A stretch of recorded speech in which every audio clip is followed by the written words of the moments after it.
वर्तमान परिस्थिति में ज्यादातर बगीचे फल छटाई के बाद 60 दिन या उसकी बाद की अवस्था में हैं। कुछ बगीचों में पानी भरने की भी अवस्था आ चुकी है और कुछ बगीचे हैं जिनमें काढ़नी भी चल रही है या काढ़नी होने वाली है। सभी विभागों में ज्यादातर अंगूर के बगीचों में मिलीबग का प्रादुर्भाव देखने को मिल रहा है। फल छांटनी के 60 दिन के बाद में अंगूर के बगीचों में कम से कम खर्चे में मिलीबग का नियंत्रण करने की रणनीति क्या होनी चाहिए, इसके बारे में हम अभी चर्चा करेंगे।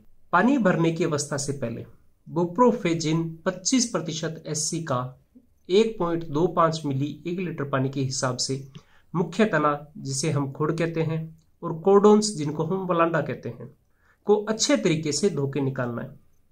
ध्यान हमें यह रखना है कि खोड़ वलांडा पे फवारनी नहीं करनी, बल्कि अच्छे तरीके से धोना है। तो इसमें पानी काफी लग सकता है। अगर नए बगीचे हैं तो उनमें 1 से 1.5 लीटर पानी एक झाड़ को लग सकता है, और पुराने बगीचे हैं तो उनमें 2 से 2.5 लीटर पानी भी एक झाड़ को लग सकता है। दूसरी चीज हमें ध्यान में ये रखनी है कि अगर बगीचे पुराने हैं तो उनके ऊपर में ढीला छाल है। यह छाल को हमको सबसे पहले निकालना है। पुराने बगीचे में वर्ष में एक बार खोड़ और वलांडा से ढीला छाल निकालना जरूरी है। इसका सही समय बारिश का मौसम होता है, जब आप इस छाल को आसानी से निकाल सकते हैं। जिन बागायतदारों ने पहले बारिश के मौसम में ढीला छाल नहीं निकाला या फल छांटने के बाद में ढीला छाल नहीं निकाला, तो उनके लिए काफी जरूरी हो जाता है कि वर्तमान परिस्थिति में मिलीबग को कंट्रोल करने के लिए बुप्रोफेजिन से धोने से पहले ढीला छाल अच्छे तरीके से निकाल लीजिए। अगर आप ये नहीं करेंगे तो बुप्रोफेजिन से धोने का आपको ज्यादा फायदा नहीं मिलेगा। कैसे धोना है बुप्रोफेजिन से? पहले ढीला छाल निकालना है, उसके बाद में क्या करना है हमें कि बुप्रोफेजिन 1.25 ml 1 लीटर पानी के हिसाब से सिंगल गन से प्रेशर को कम करके नोजल को खोड़ और वलांडा के बिल्कुल पास में ले जाके धोने की प्रक्रिया करनी है।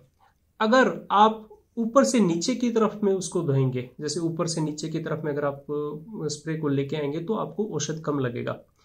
प्रेशर कम करने का एक और फायदा ये है कि जो बूम साइज है वो ज्यादा वाइड नहीं होना चाहिए, वो काफी नैरो होना चाहिए, और फवारनी नहीं करनी। नहीं तो क्या होगा कि जब आप खोड़ को धोने जाएंगे तो पूरा का पूरा जो स्प्रे है वो पीछे की तरफ चला जाएगा, फवारनी जो है, और वेस्टेज काफी ज्यादा होगा। अगर मिलीबग बंच पे या घर पे भी दिखाई दे रहा है तो आप खोड़ और वलांडा के साथ साथ में पूरे झाड़ को भी कवर कर सकते हैं। मेरा एक आपसे अनुरोध है कि आप सभी से कि मेहनत बचाने के लिए जो मार्केट में दूसरे औषध हैं जो कि सोइल ड्रेंचिंग या फवारनी या डस्टिंग के लिए हैं, उन पे डिपेंडेंट नहीं होना, उन पे आधारित नहीं होना। इससे आपका खर्चा बढ़ जाएगा और मिलीबग भी अच्छे तरीके से कंट्रोल नहीं होगा। फिर ज्यादातर बागायतदार जैसे बताते हैं कि मेरे पास में फोन आते हैं कि सर हमने ये भी कर लिया, इसका ड्रेंचिंग कर लिया, इसके 2 फवारनी प्रिवेंटिव कर दिया, फिर भी हमको मिलीबग दिखाई दे रहा है।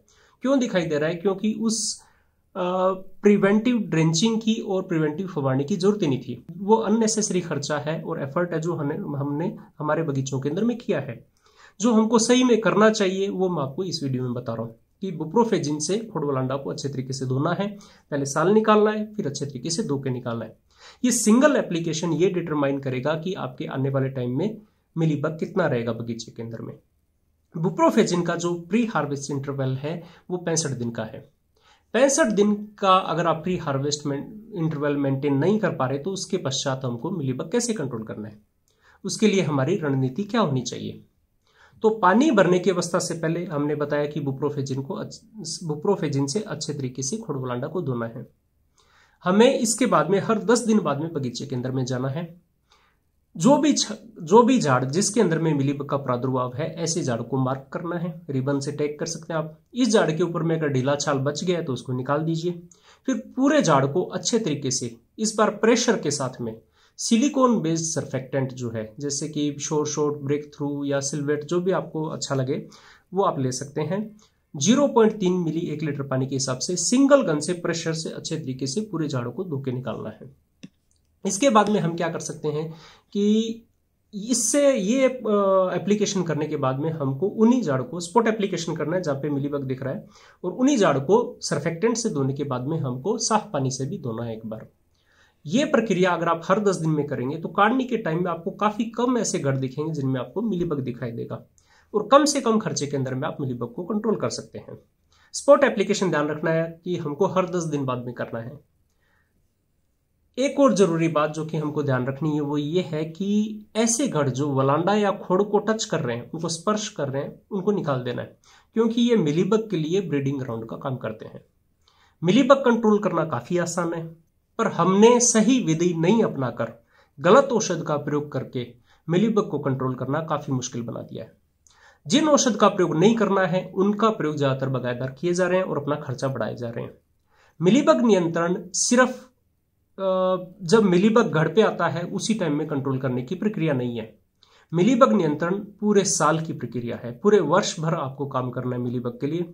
इसके लिए क्या करना है आपको, कैसे कम से कम खर्चे के अंदर में आप मिलीबग को कंट्रोल कर सकते हैं, हमने एक आर्टिकल एग्रो1 में पब्लिश किया था। 14 जून 2022 को हमने ये आर्टिकल पब्लिश किया था। आप इसको रेफर कर सकते हैं। इस आर्टिकल का आप प्रिंट लेके या फिर आपका न्यूज़पेपर का कटिंग करके उसको लेमिनेट करके कहीं एक जगह पे उसको चिपका दीजिए, ताकि आपको पूरे साल भर आपके सामने रहे कि मिलीबग के लिए आपको क्या करना है। कम खर्चे के अंदर में कम औषध का प्रयोग करके सिर्फ सही टाइम पे सही जगह पे मिलीबग को टारगेट करके हम इसको बहुत अच्छे तरीके से कंट्रोल कर सकते हैं। आपसे आशा है कि जो कीटकनाशक हैं जो काम नहीं करते, जो आप अननेसेसरी यूज कर रहे हैं, जो आपका खर्चा बढ़ाए जा रहे हैं, उनकी आप प्रयोग नहीं करेंगे और दी गई जानकारी के हिसाब से अच्छे तरीके से आप मिलीबग को नियंत्रित करेंगे। धन्यवाद।